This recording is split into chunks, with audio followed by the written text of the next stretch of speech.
Algures em Las Vegas, no local secreto que alberga a coleção privada de David Copperfield, desta vez para falarmos sobre o pai do cinema.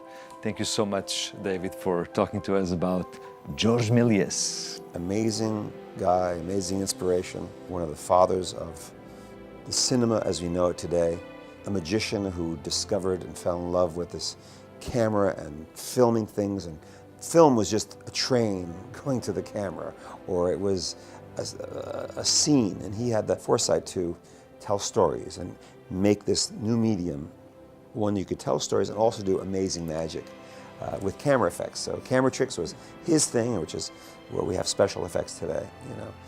How he'd stop the camera and start the camera and make things disappear, tell amazing, fantastical stories. He was a genius artist. His work is the way he drew things.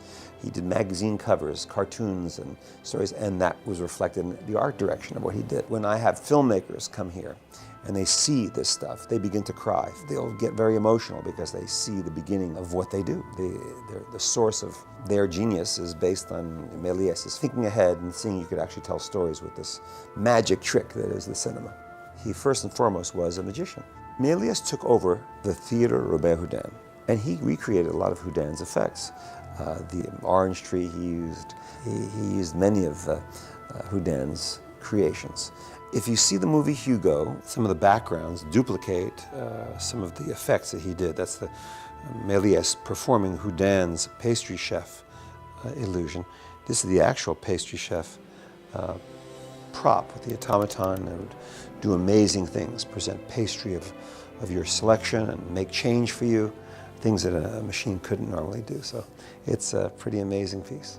I believe, you know, one of those famous movies is Trip to the Moon, where the guys would get into this thing and the rocket would go to the face of this man in the moon, and the people would go off. And, you know, around 70 years after this fantasy was shown in a movie, we landed on the moon for real, almost 70 years later.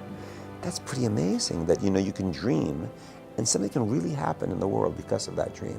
Do you think that it's the magician's destiny to prototype the future and make things happen when technology cannot?